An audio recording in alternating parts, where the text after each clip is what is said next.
اعوذ باللہ من الشیطان اللعین الرجیم بسم اللہ الرحمن الرحیم قال رسول اللہ صلی اللہ علیہ وآلہ وسلم من عرف نفسہ فقد عرف ربہ۔ پیغمبر اسلام صلی اللہ علیہ وآلہ وسلم ارشاد فرماتے ہیں کہ جس نے اپنے نفس کو پہچان لیا گویا اس نے اپنے خدا کو پہچان لیا۔ سلسلہ دروس اخلاق کا یہ 10واں درس ہے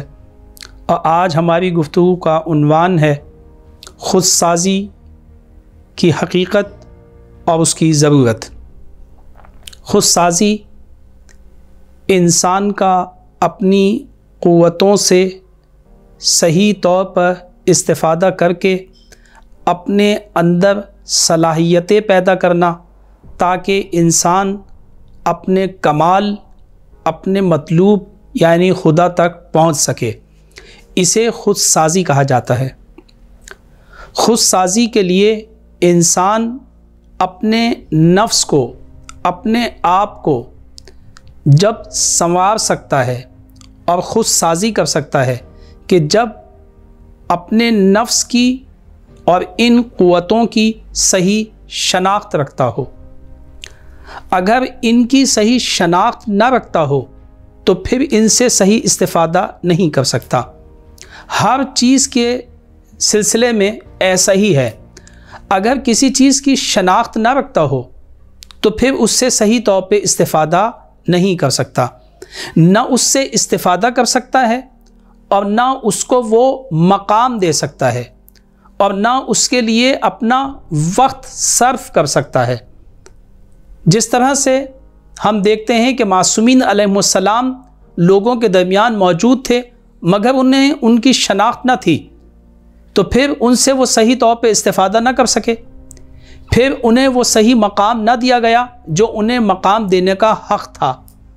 اور جب اس طرح سے ہو تو پھر چیزوں سے استفادہ نہیں کیا جا سکتا، اور ہم روز مرہ کی زندگی میں بھی ان چیزوں کا مشاہدہ کرتے ہیں کہ اگر ہم اپنے گھر میں ہی بہت ساری چیزوں کی صحیح معرفت نہ رکھتے ہوں، اگر ہم اس موبائل کو ہی لے لیں کہ جو آج سب کے ہاتھوں میں ہے، اگر یہ موبائل جو ہاتھ میں ہے اگر ہم اس کی صحیح شناخت نہ رکھتے ہوں تو ہم اس سے صحیح استفادہ نہیں کر سکتے، چہ جائے کہ ایک ایسی چیز جسے ہم جانتے نہ ہوں، جسے ہمیں پہچانتے نہ ہوں، جو ہم سے دور ہو، جو چیز ہاتھ میں ہے اور ہم اس کی شناخت نہ رکھتے ہوں تو ہم اس سے صحیح طور پہ استفادہ نہیں کر سکتے۔ اسی طرح اگر ہم اپنے نفس کی قوتوں کو نہ پہچانتے ہوں تو پھر ہم اپنے اندر صلاحیتیں بھی پیدا نہیں کر سکتے، پھر ہم اس کے اوپر کام نہیں کر سکتے، پھر ہم اسے وقت نہیں دے سکتے۔ لہٰذا خود سازی کے لیے اپنی ان قوتوں سے استفادہ کر کے اپنے اندر صلاحیتیں پیدا کرنے کے لیے ان قوتوں کو جاننا بہت زیادہ ضروری ہے۔ اگر ہم انہیں نہیں جانیں گے تو پھر ہم خود سازی نہیں کر سکتے۔ اس کا مطلب یہ ہے کہ خود سازی سے پہلے خود شناسی ضروری ہے، اس لیے ہم نے خود سازی سے پہلے خود شناسی پہ بات کی اور ان قوتوں کے بارے میں آپ کو بتایا۔ اب ہم دوسرے مرحلے پہ بات کرتے ہیں اور وہ مرحلہ ہے خود سازی کا۔ اگر خود شناسی ہو جائے، انسان کو کسی چیز کی معرفت ہو جائے، اس معنی میں کہ اسے اس چیز کا علم ہو جائے، لیکن وہ اپنے علم کے مطابق عمل نہ کرے، صرف خود شناس ہو مگر خود ساز نہ ہو، پہچان لے، جان لے مگر اس پہچان اور اس علم کے مطابق عمل نہ کرے، تو خود سازی کے بغیر یہ خود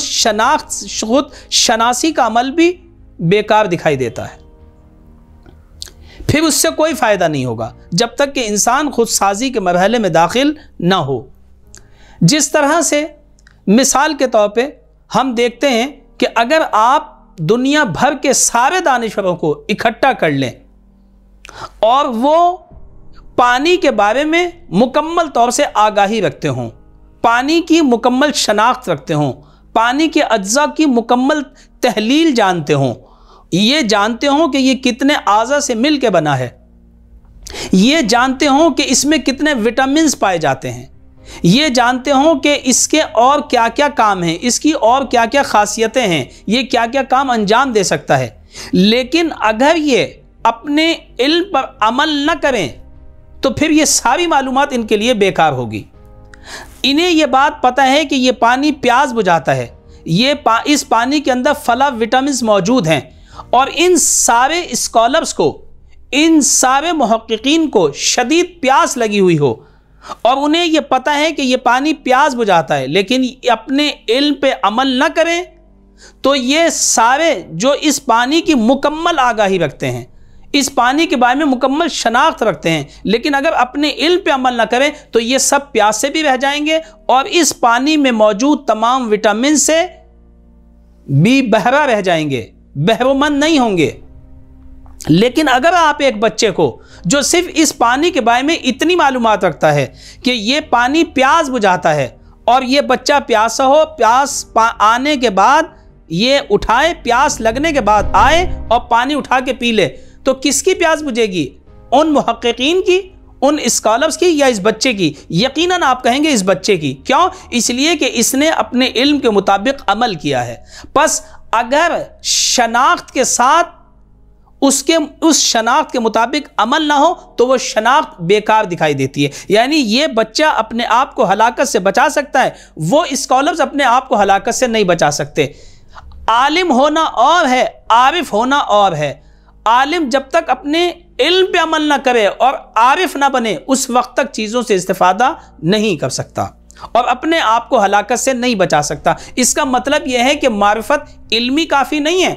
بلکہ معرفت علمی بھی ہو اور معرفت عملی بھی ہو، اور معرفت عملی ہی در حقیقت خود سازی ہے کہ انسان شناخت کے بعد اپنے آپ کو کیا کرے؟ بنائے، اپنی تہذیب کرے، اپنا تزکیہ نفس کرے تاکہ انسان کامیاب ہو سکے۔ اسی وجہ سے اس عالم کو جو اپنے علم پہ عمل نہ کرے اسے کامیاب نہیں کہا، بلکہ اسے کامیاب کہا ہے جو علم کے بعد اپنا تزکیہ کرے، اپنے آپ کو بنا لے، کہ قرآن نے آواز دی بسم اللہ الرحمن الرحیم قد افلاح من زکاہا، وہ کامیاب ہوا، اس نے فلاح پائی جس نے اپنا تزکیہ نفس کر لیا۔ اور پیغمبر اسلام بھی اسی وجہ سے مبعوث ہوئے تھے تاکہ انسانوں کا تزکیہ نفس کریں، یعنی خود شناخت بھی انہیں عطا کریں، خود آگاہی انہیں عطا کریں، اور اس خود آگاہی عطا کرنے کے بعد خود سازی کے مرحلے سے انہیں گزاریں، اور جب خود سازی ہو جائے گی تو پھر وہ اس دنیا میں بھی کامیاب ہو جائیں گے اور اس آخرت میں بھی کامیاب ہو جائیں گے۔ یہ خود سازی کون سے زمانے سے شروع ہو،